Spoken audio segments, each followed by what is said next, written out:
रघुनाथ, मैंने सुना है आज तुम्हारे घर संतान होने वाली है। जी सरपंच जी, बस कभी भी खबर आ सकती है। तुम हमारे गांव की परंपरा जानते हो? यहाँ अगर लड़की जन्म लेती है तो उसे नहीं रखा जाता। ये नियम आज का नहीं, पीढ़ियों से चल रहा है। जी मैं जानता हूँ, और मुझे पूरा विश्वास है कि मेरे घर बेटा ही होगा, मेरे खानदान को आगे बढ़ाने वाला। अच्छा है, बेटा वंश की शान होता है, लड़की तो बोझ होती है, आज है कल पराया घर। सही कहा आपने, मैं तो सोच भी नहीं सकता कि मेरे घर लड़की जन्म ले। अगर ऐसा हुआ तो तुम जानते हो कि क्या करना है। भावनाओं में बहने की गलती मत करना। मैं गांव के नियमों के खिलाफ कभी नहीं जाऊंगा। तभी दौड़ता हुआ एक छोटा लड़का चौपाल पर आया। रघुनाथ काका, जल्दी चलो, बच्चा हो गया है। चलो देखते हैं, मेरा बेटा आया है। रघुनाथ घर पहुंचा। भीतर दाई थी। उसकी पत्नी थकी हुई चारपाई पर लेटी थी। दाई बताओ, बच्चा ठीक है ना? बेटा हुआ है ना? दाई चुप रही। चुप क्यों? बोलो।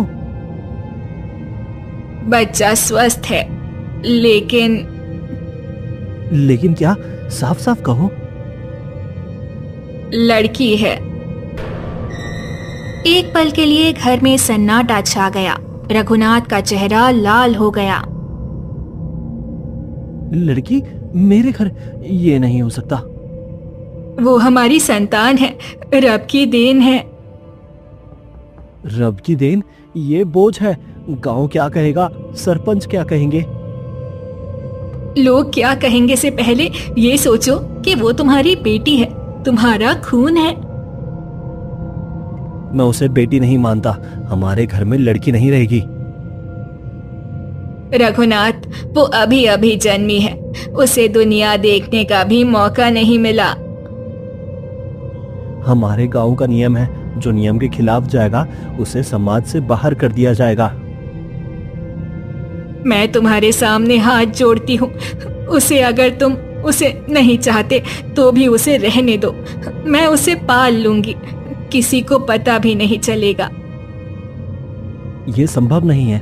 अगर सरपंच को पता चला तो? तुम्हारा दिल क्या कहता है?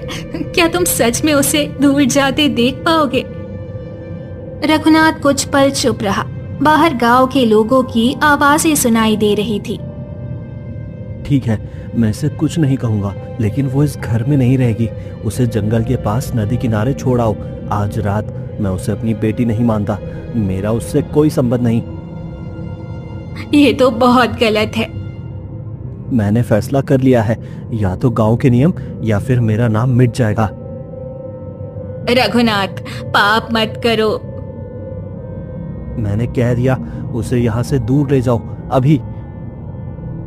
पत्नी बच्ची को सीने से लगाए रो रही थी। दाई की आंखों में आंसू भी थे, पर रघुनाथ का चेहरा पत्थर की तरह कठोर बना रहा। रात गहरा चुकी थी। दाई बच्ची को कपड़े में लपेटे हुए गांव से दूर जंगल की ओर चल रही थी। उसके कदम भारी थे, हवा ठंडी थी और चारों तरफ सन्नाटा पसरा हुआ था। वो जंगल के किनारे आकर रुक गई। उसने बच्ची को अपनी गोद में कसकर पकड़ लिया। मत रो बेटी। काश मैं तुझे अपने घर ले जा पाती, पर अगर किसी ने देख लिया तो गांव वाले मुझे छोड़ेंगे नहीं। दाई ने चारों तरफ देखा। जंगल गहरा था।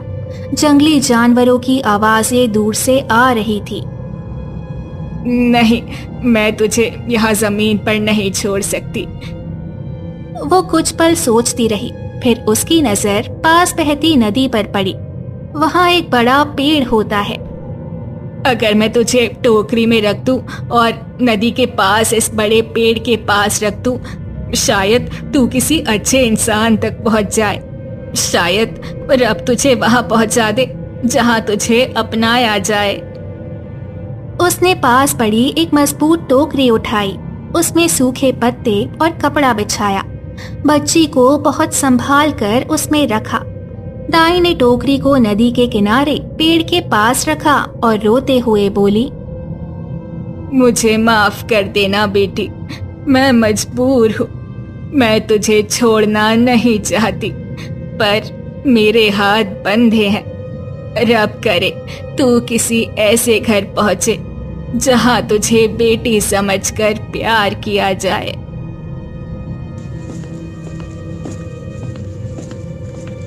बच्ची रो रही थी। उसकी आवाज हवा और पानी की ध्वनि में मिल रही थी। कई घंटों तक वो टोकरी रखी रही। बहुत दूर उसी नदी के किनारे एक बड़ा सा पेड़ था। उसके नीचे एक लकड़हारा बैठा था। यार अब आखिर मेरी किस्मत में क्या लिखा है। इतने साल हो गए शादी को, मैंने और गौरी ने कितनी जगह के चक्कर लगाए, कितनी मन्नतें मांगी, पर हमारे घर में आज तक बच्चे की किलकारी नहीं गूंजी। क्या हम इतने बुरे हैं? क्या हम खुश रहने के लायक नहीं? वो दोनों हाथों से अपना चेहरा ढककर रोने लगा। गांव वाले भी ताने मारते हैं, कहते हैं घर सूना है। कभी कोई कहता है किस्मत खराब है, कभी कोई कहता है रब नाराज है। लेकिन रब, अगर तू नाराज है तो बता तो सही, मेरी गलती क्या है? मैं मेहनत करता हूँ, किसी का बुरा नहीं सोचता, फिर भी तूने मेरी झोली खाली क्यों रखी? तभी बच्ची के पास एक प्यारी हिरन आती है और उस बच्ची को उठाकर लेकर चली जाती है। और जहाँ वो लकड़हारा बैठा होता है उससे कुछ दूर उस बच्ची को रख देती है। उसी समय लकड़हारे को बहुत हल्की सी आवाज सुनाई दी, जैसे कोई रो रहा हो। ये कैसी आवाज थी? क्या मैं पागल हो गया हूँ या सच में किसी बच्चे के रोने की आवाज आई? आवाज फिर आई, इस बार साफ। वो चौंक कर खड़ा हुआ और नदी की तरफ भागा। हे रब, ये क्या है? नदी के पास में एक टोकरी और उसके अंदर। वो ठिठक गया। गांव में ये नदी रहस्यमयी मानी जाती थी, जिसके किनारे वो बच्ची मिली थी। लोग कहते हैं इस नदी के पास जाना ठीक नहीं, पर अगर सच में कोई बच्चा है तो मैं कैसे उसे यूं ही छोड़ दूं? अगर आज मैं डर गया तो जिंदगी भर खुद को माफ नहीं कर पाऊंगा। उसने बिना और सोचे आगे कदम रख दिया। अरे सच में बच्ची है। हे रब, इतनी छोटी, इतनी मासूम, किस पत्थर दिल ने इसे यहाँ छोड़ दिया? क्या कोई अपने ही खून को यूं बहा सकता है? उसने बच्ची को उठाया। बच्ची रो रही थी। उसने उसे सीने से लगा लिया। शांत हो जा बेटी, अब तो अकेली नहीं है। मैं हूँ तेरे साथ। वो कुछ पल तक बच्ची को देखता रहा। उसकी आंखें नम थी। अभी मैं रो रहा था कि मेरे घर में बच्चा क्यों नहीं आ रहा, और उसी समय तू मेरे सामने आ गई। उसने चारों तरफ देखा, कोई नहीं था।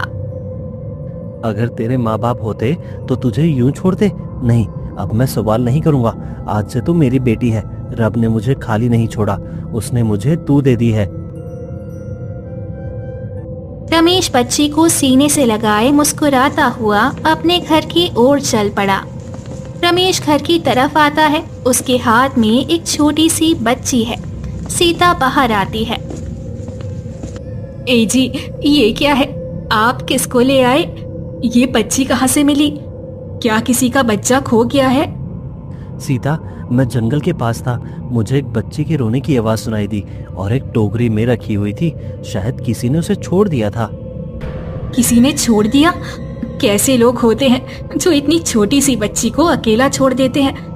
हमें उसके माँ बाप को ढूंढना चाहिए। मैंने आसपास देखा पर कोई नहीं था। सीता, मुझे लगा जैसे रब ने इसे हमें दिया है। हम सालों से बच्चे के लिए प्रार्थना कर रहे थे। पर लोग क्या कहेंगे अगर किसी ने पूछा तो? लोग जो कहेंगे कहने दो। क्या हम अपनी खुशी सिर्फ लोगों के डर से छोड़ देंगे? मैं इसे वापस वहां नहीं छोड़ सकता। हाँ, आज से ये मेरी बेटी है। मैं इसे अपनी जान से भी ज्यादा प्यार करूंगी। तो फिर इसका नाम रखते हैं। क्या नाम रखें? गौरी। ठीक है, आज से ये हमारी बेटी गौरी है।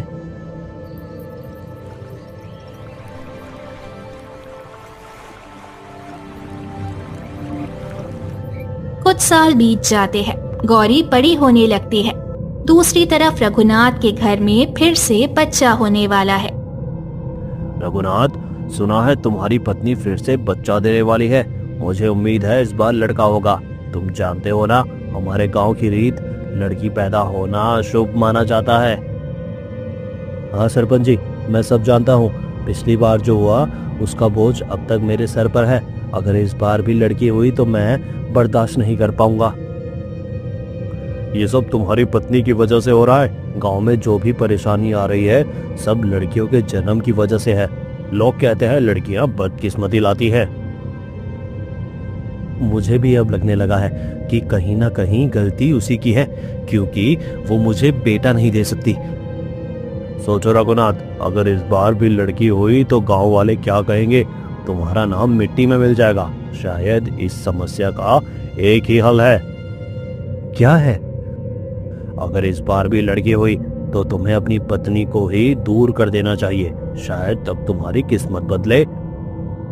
अगर इस बार भी लड़की हुई तो मैं किसी को नहीं छोड़ूंगा, न उस बच्ची को न उसकी माँ को। मैं सबको निकाल दूंगा। समय बीता और रघुनाथ के घर में आखिरकार एक लड़का पैदा हुआ। घर में ढोल बजने लगे, मिठाइयाँ बांटी गई। रघुनाथ ने उसका नाम रखा वीर। आज मेरा वंश बच गया। आज मेरे घर का चिराग पैदा हुआ है। रब का शुक्र है, अब सब ठीक हो जाएगा। साल बीत गए। वीर बड़ा होता गया, लेकिन उसका स्वभाव बिगड़ता गया। उसे ज्यादा लाड़ प्यार मिला। धीरे धीरे वो जिद्दी और बदतमीज हो गया। वीर बेटा, इतनी देर रात तक बाहर मत रहा करो। आप मुझे सिखाओगे क्या करना है? मैं बच्चा नहीं हूँ। बेटा, हम सिर्फ तुम्हारी फिक्र करते हैं। मुझे किसी की फिक्र की जरूरत नहीं है। मैं जो चाहता हूँ वो करूँगा। हमने तुम्हें इतने प्यार से पाला है, क्या यही दिन देखने के लिए? पाला है तो कोई एहसान थोड़ी किया है। माँ बाप का फर्ज होता है ये। वीर, ऐसे बात नहीं करते। हम तुम्हारे माँ बाप हैं। मुझे फर्क नहीं पड़ता कौन हो आप। मुझे अपनी जिंदगी जीने दो।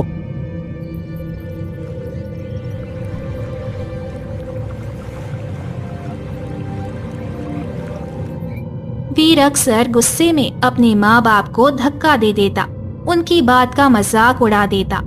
रघुनाथ और उसकी पत्नी चुपचाप आंसू बहाते रहते। हमने कभी सोचा नहीं था कि हमारा बेटा हमसे ऐसे बात करेगा।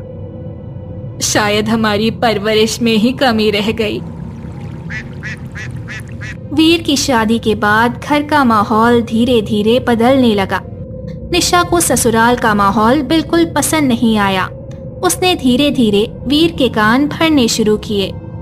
वीर, क्या तुम्हें नहीं लगता कि हम इस घर में मेहमान जैसे रह रहे हैं? हर बात में तुम्हारे माँ बाप का फैसला क्यों चले? पर ये घर उनका ही तो है। था, अब तुम बड़े हो गए हो, शादी हो चुकी है।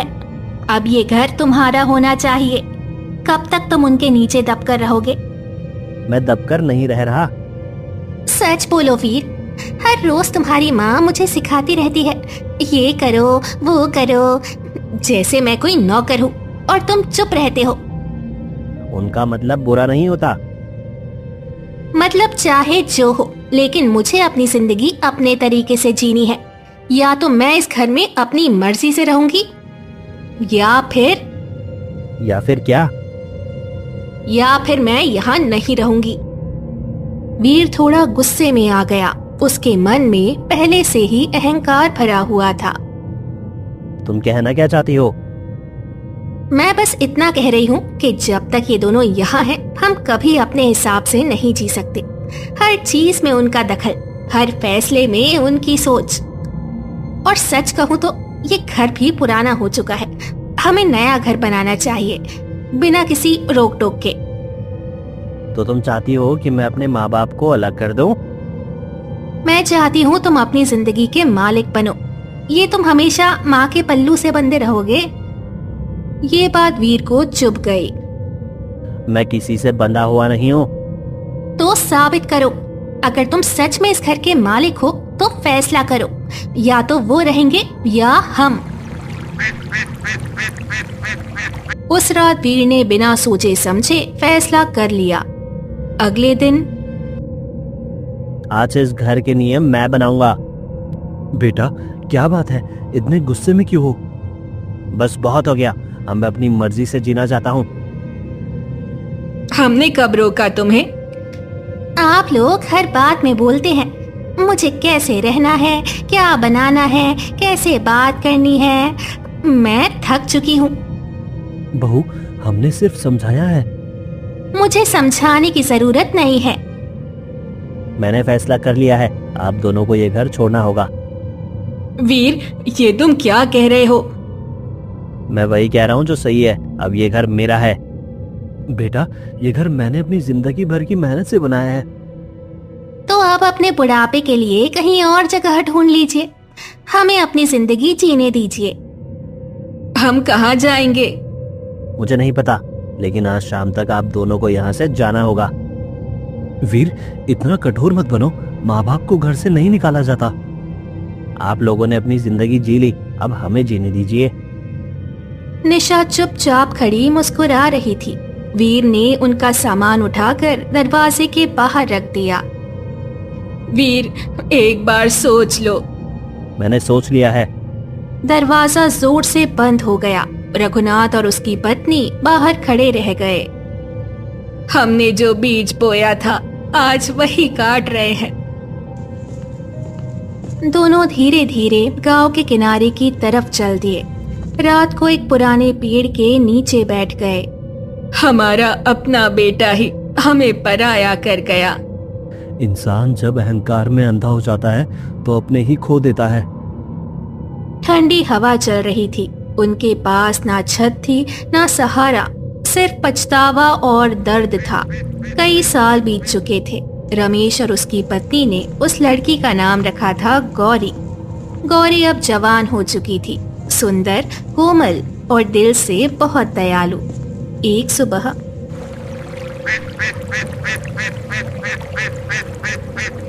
पापा, आज मैं भी आपके साथ जंगल चलूंगी। नहीं बेटी, तुम घर पर ही रहो। जंगल के काम आसान नहीं होते। बाबा, बचपन से देख रही हूँ आपको। सुबह से शाम तक लकड़ी काटना, बोझ उठाना, आप थक जाते हो। अब आप जवान नहीं रहे। थक जाता हूँ तो क्या हुआ? तुम हो ना घर पर मेरा इंतजार करने के लिए। इंतजार करने के लिए नहीं, सहारा बनने के लिए पैदा हुई हूँ मैं। आपने मुझे जिंदगी दी है। क्या मैं इतना भी नहीं कर सकती कि आपका बोझ हल्का कर सकूं? पर जंगल खतरनाक जगह है। आप साथ होंगे तो मुझे कोई डर नहीं। और वैसे भी मैं कमजोर नहीं हूँ बाबा। आज मैं जिद कर रही हूँ। आज मैं आपके साथ चलूंगी। ठीक है बेटी, लेकिन मेरे पास ही रहना। रमेश ने गहरी सांस ली और हल्का सा मुस्कुराया।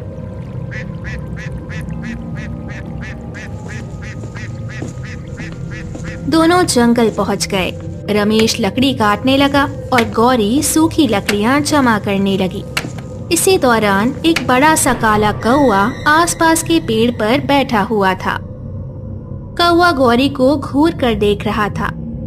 ये चेहरा, ये आंखें, मैंने इन्हें पहले भी देखा है। बहुत साल पहले एक नदी के किनारे एक टोकरी में रोती हुई बच्ची। क्या ये वही हो सकती है? उसकी यादें ताजा हो गई। उस दिन मैं भी वहाँ था। मैंने देखा था कैसे इंसानियत नदी के पास पड़ी थी।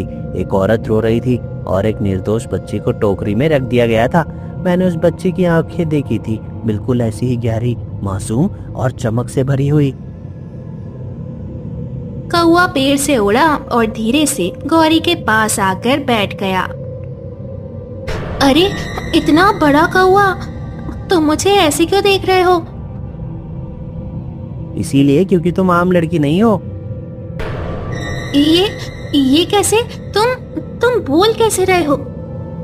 मैं कोई साधारण कौवा नहीं हूँ। मैं बहुत कुछ देख चुका हूँ, बहुत कुछ जानता हूँ। ये सपना है क्या? एक कौवा मुझसे बात कर रहा है? नहीं, ये सपना नहीं है और मैं तुम्हें पहचान गया हूँ। पहचान गए? मैं तो कभी तुमसे मिली भी नहीं। तुम मिली नहीं, लेकिन मैंने तुम्हें देखा था बहुत साल पहले, जब तुम सिर्फ एक नन्ही सी बच्ची थी। एक टोकरी में, नदी के पास टोकरी में थी तुम। क्या कह रहे हो तुम? उस दिन मैं आसमान से देख रहा था, एक औरत रो रही थी। उसने तुम्हें टोकरी में रखा और नदी के पेड़ के हवाले कर दिया। मैं गवाह था उस पल का, जब इंसानियत शर्म से झुक गई थी। मुझे कुछ याद नहीं। तुम्हें याद नहीं होगा, तुम बहुत छोटी थी, लेकिन तुम्हारी आंखें, वो मैं कभी नहीं भूल सकता। वही गहरी, वही रोशनी जो आज भी है। क्यों, क्या दिक्कत है? सब कुछ पिताजी के नाम पर है, उनकी मर्जी के बिना कुछ नहीं हो सकता। तो उनसे अपने नाम पर करवा लो। वो कभी नहीं करेंगे, कहते हैं ये पुरखों की निशानी है, इसे बेचना पाप होगा। पाप? और हमारा तंगी में जीना पुण्य है। मैं क्या करूं, जबरदस्ती तो नहीं कर सकता ना। तब तक वो दोनों जिंदा रहेंगे, हर चीज पर उनका हक, उनका फैसला। हम कब मालिक बनेंगे? सीधी सी बात है, अगर वो रहेंगे ही नहीं तो जमीन अपने आप तुम्हारे नाम हो जाएगी। तुम पागल हो गई हो क्या? पागल नहीं हूँ, सोच रही हूँ आखिर कब तक उनका बोझ उठाएंगे। उन्होंने हमें घर से निकाला होता तो क्या करते? हाँ, तुम सही कहती हो, आज ही आदमी भिजवाता हूँ, फिर उनका नामो निशान नहीं बचेगा। दरवाजे के बाहर खड़ी पुरानी दाई ने ये सब सुन लिया। उसके हाथ कांप गए। हाय रब, अपना ही बेटा ये सोच रहा है। रात को चुपके से दाई रघुनाथ और उसकी पत्नी के पास गई। साहब, मुझे कुछ कहना है, आप दोनों तुरंत यहाँ से चले जाइए। क्या हुआ दाई, इतनी घबराई हुई क्यों हो?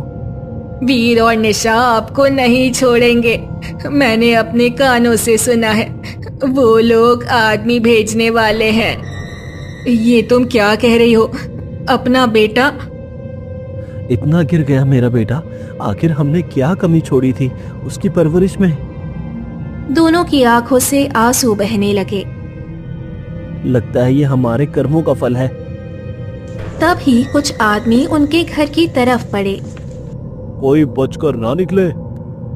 अजी, जल्दी चलो। मेरा हाथ पकड़ो। दोनों मुश्किल से पीछे के रास्ते से निकले और जंगल की तरफ भाग गए। कहाँ जाएंगे हम? जंगल के किनारे तक चलो, शायद वहाँ बच सके। वो भागते भागते जंगल के उस किनारे पर पहुंच गए जहाँ एक पुरानी झील थी। वही झील जहाँ सालों पहले पेड़ के नीचे एक टोकरी में नन्ही बच्ची थी। पेड़ पर बैठा काला कौआ सब देख रहा था। कर्म का चक्कर पूरा हो रहा है। जिसने जिंदगी को छोड़ा था, आज वही अपनी जान बचाकर उसी किनारे खड़ा है। रघुनाथ और उसकी पत्नी थक हार कर झील के पास बैठ गए। कौआ उनके पास आकर बोला, रघुनाथ, भागते कहाँ जा रहे हो? कौन है वहाँ? मुझे पहचाना नहीं? मैं वही हूँ जो सालों पहले यही था। ये कौआ बोल कैसे रहा है? जब पाप बोलते हैं तो प्रकृति भी बोलती है। रघुनाथ, याद है तुम्हें एक दिन, एक पेड़, एक टोकरी, एक नन्ही सी बच्ची? चुप हो जाओ, मुझे कुछ याद नहीं। याद दिलाऊं, आज तुम अपनी जान बचाकर उसी झील के पास खड़े हो। तुमने जैसे बीज बोया वैसा पेड़ उगा। दूसरी तरफ रमेश के घर शाम हो चुकी थी। गौरी बेटा, पानी खत्म हो गया है क्या? हाँ बाबा, आखिरी बूंद से ही आज सुबह का काम चला था। मैं अभी ले आता हूँ। नहीं बाबा, आप थक गए हो, आज मैं झील से पानी ले आती हूँ। शाम का वक्त है बेटी, जंगल के पास अंधेरा हो जाता है। मैं जल्दी लौट आऊंगी, आप चिंता मत करो। संभल कर जाना। गौरी मटकी उठाकर झील की तरफ चल पड़ी। गौरी झील के किनारे पहुंची। रात गहरी हो चुकी थी। जैसे ही वो पानी भरने झुकी, उसकी नजर थोड़ी दूर पर जमीन पर लेटे दो लोगों पर पड़ी, एक बूढ़ा आदमी और एक कमजोर सी औरत। अरे, ये कौन है? इतनी ठंड में यहाँ कैसे लेट गए? गौरी तुरंत उनके पास दौड़ी। उसने उनका हाथ छुआ। बाबा ने सिखाया है, मुसीबत में किसी को छोड़ना नहीं चाहिए, इन्हें होश में लाना होगा। उसने मटकी का पानी थोड़ा सा उनके चेहरे पर छिड़का। पानी, थोड़ा पानी। हाँ पीजिएगा, आप ठीक हो जाएंगे। रघुनाथ ने धीरे धीरे आंखें खोली। हम कहाँ हैं? आप झील के पास थे। आप कौन हैं? आपको क्या हुआ? हम भागते भागते यहाँ आ गए। किसने किया ये सब? अपनों ने, हमारे ही बेटे ने। आप चिंता मत कीजिए, अब आप अकेले नहीं हैं। मेरा नाम गौरी है, यहीं पास में मेरा घर है। आप मेरे साथ चलिए। हम बोझ बन जाएंगे बेटी। इंसान कभी इंसान पर बोझ नहीं होता। चलिए मेरे साथ चलिए। गौरी ने उन्हें सहारा दिया, धीरे धीरे उन्हें संभालते हुए अपने घर की तरफ ले गई। दूर पेड़ पर बैठा काला कौआ अभी भी सब देख रहा था। समय सच को सामने ला रहा है। जिसे तुमने ठुकराया था आज वही तुम्हारा सहारा बनकर तुम्हें घर ले जा रही है। गौरी उन दोनों को अपने छोटे से घर में ले आई। रमेश दरवाजे पर खड़ा हैरान रह गया। गौरी, ये कौन है? बाबा, ये मुसीबत में है, हम इन्हें अपने साथ रख सकते हैं ना? हाँ, इन्हें अंदर ले आओ। रात गहरी हो चुकी थी। रमेश ने उन दोनों को चारपाई पर बैठाया। गौरी ने उनके लिए गर्म पानी और थोड़ा सा खाना रखा। थोड़ी देर की खामोशी के बाद रघुनाथ की आंखों से आंसू बहने लगे। हमने जिंदगी में बहुत गलतियां की हैं बेटी, शायद आज उन्हीं का फल मिल रहा है। आप शांत हो जाइए, आराम से बताइए क्या हुआ। हमारा बेटा वीर, उसने ही आदमी भेजे थे। अपना ही बेटा? हाँ, जमीन के लिए, पैसों के लिए उसकी पत्नी ने उसके कान भर दिए। हमने उसे सब कुछ दिया, पर उसने हमें बोझ समझ लिया। अगर भागकर ना निकलते तो आज क्या हो जाता? कोई बेटा अपने माँ बाप के साथ ऐसा कैसे कर सकता है? हमने भी कभी किसी के साथ अन्याय किया था। शायद रब हमें वही दिखाना चाहता है। वहीं दूसरी तरफ वीर और निशा खुश हो रहे थे। देखा जी, मैंने कहा था ना, जिंदगी बदल जाएगी। हाँ, अब कोई रोकने वाला नहीं और कोई हिसाब मांगने वाला भी नहीं। अब जमीन भी हमारी, पैसा भी हमारा। और अब हम शहर में नया घर लेंगे, सारी दौलत सिर्फ हमारी। कुछ दिन बीत गए। शहर से वापस आते ही वीर अचानक बीमार पड़ गया। पहले हल्का बुखार, फिर कमजोरी। ये रोग आम नहीं है। मैंने जितनी जड़ी बूटियां दी सब असर कर रही है, पर सिर्फ थोड़े वक्त के लिए। इस बीमारी का पूरा इलाज मेरे पास नहीं है। क्या मतलब? मैं ठीक हो जाऊंगा ना? इस रोग का कोई पक्का इलाज नहीं है। निशा घबरा गई। वैद्य हकीम सब पर पैसा बहा दिया, पर कोई असर नहीं हुआ। दिन बढ़ते गए, पैसा खत्म होता गया, बीमारी बढ़ती गई। एक रात, वीर, मैं थक चुकी हूँ। किस बात से? इस सब से। दवाई, वैद्य, परेशानी। मैं अपनी जिंदगी इस तरह बर्बाद नहीं कर सकती। तुम क्या कहना चाहती हो? मैं अब और नहीं रुक सकती। तुम्हारी बीमारी का कोई इलाज नहीं। मैं जवान हूँ, मैं अपनी जिंदगी जीना चाहती हूँ। ये क्या कह रही हो निशा? तुम मुझे छोड़कर जाओगी? मैं अपनी जिंदगी बर्बाद नहीं कर सकती, मुझे माफ कर देना। जब पैसा था तब तुम साथ थी, आज जब मैं टूट गया हूँ तो तुम भी चली जाओगी? मैंने कब कहा था कि मैंने दुख झेलने के लिए शादी की है? तो तुम्हारा प्यार सिर्फ पैसों से था? प्यार से पेट नहीं भरता वीर।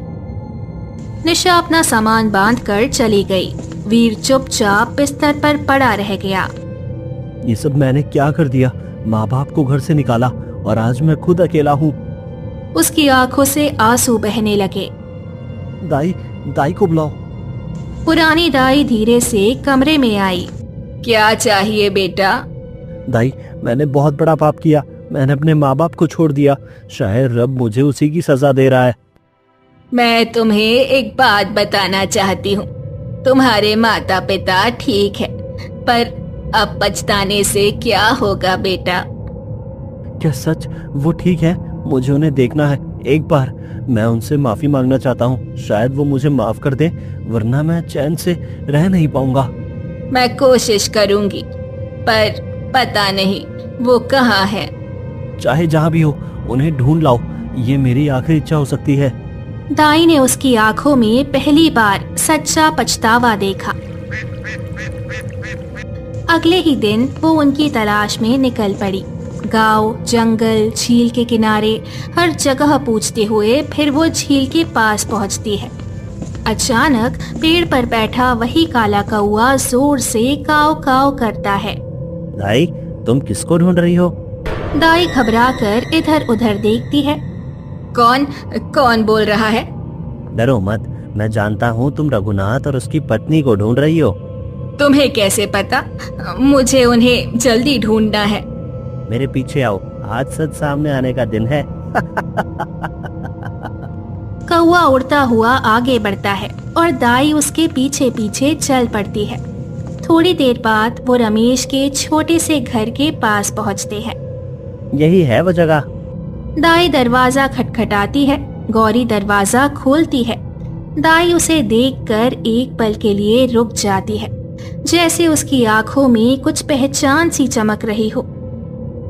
अंदर रघुनाथ और उसकी पत्नी बैठे होते हैं। दाई उन्हें देखकर रो पड़ती है। साहब, आप ठीक हैं? रब का लाख लाख शुक्र है। दाई, वीर कैसा है? दाई रोते हुए सब सच बता देती है। वीर की बीमारी, निशा का उसे छोड़कर चले जाना, सब। मेरा बेटा, हे रब, ये क्या हो गया? हमने उसका बुरा कभी नहीं चाहा। तभी कौवा घर के अंदर आकर बैठ जाता है। अब वक्त आ गया है सच सामने लाने का। कैसा सच? वीर तभी ठीक हो सकता है जब उसकी अपनी बहन के आंसू उस पर गिरे। ये कैसे मुमकिन है? हमने तो अपनी बेटी को सालों पहले दूर कर दिया था। तुमने उसे नहीं दूर किया। उस दिन मैं भी वहीं था। मैंने देखा था कैसे एक नेक दिल इंसान ने उसे बचाया। जो था ये रमेश। इसने उस टोकरी को पेड़ के पास से उठाया और उस बच्ची को अपनी बेटी बनाकर पाला। गौरी ही तुम्हारी वो खोई हुई बेटी है। रघुनाथ और उसकी पत्नी झटके से खड़े हो जाते हैं। क्या ये सच है? हमारी बेटी यही है? क्या मैं आपकी बेटी हूँ? रघुनाथ की आंखों में आंसू आ जाते हैं। हाँ बेटी, हमसे बहुत बड़ा पाप हो गया, हमें माफ कर दो। हम लालच और अंधविश्वास में अंधे हो गए थे। समय कम है। सब तुरंत वीर के घर पहुँचते हैं। वीर कमजोर सा पड़ा होता है। गौरी वीर के पास बैठ जाती है। भाई, आंखें खोलो। वीर धीरे से आंखें खोलता है। वो गौरी को पहचान नहीं पाता। मैंने बहुत पाप किए। मैंने अपने ही माँ बाप को बुरा चाहा। मुझे माफ कर दो। गौरी के आंसू गिरकर वीर के हाथ पर टपक पड़ते हैं। जैसे ही उसके आंसू वीर को छूते हैं, उसके चेहरे पर रंग लौटने लगता है। धीरे धीरे वो उठकर बैठ जाता है। चमत्कार! ये तो चमत्कार हो गया। मुझे माफ कर दो, मैं लालच में अंधा हो गया था। बेटा, गलती इंसान से होती है, पर जो पछताता है वो सुधर भी जाता है। और गौरी, तुम भी हमें माफ कर दो। बेटी, हम तुम्हारे गुनहगार हैं। पिताजी, माँ जी, मैं आप सबको माफ करती हूँ, पर मैं रमेश बाबा को नहीं छोड़ सकती। उन्होंने मुझे हमेशा अपनी बेटी की तरह प्यार दिया है। मेरा घर वही है। ठीक है बेटी, जैसी तुम्हारी मर्जी, पर ये घर भी तुम्हारा ही है। तुम दोनों घरों की रोशनी हो। और इसके बाद रघुनाथ और रमेश दोनों का परिवार खुशी खुशी अपना समय बिताने लगा। तो प्यारे दोस्तों, इस कहानी से हमें ये सीखने को मिलता है, हमें लड़की को कभी बोझ नहीं समझना चाहिए, क्योंकि वो घर का बोझ नहीं, घर की रोशनी होती है। इसीलिए हमेशा अपने घर वालों से प्यार करो, ताकि तुम्हारे साथ भी अच्छा हो। तो प्यारे दोस्तों, इस कहानी पर लाइक, कमेंट और हमारे चैनल को सब्सक्राइब करना बिल्कुल ना भूले। Thank you.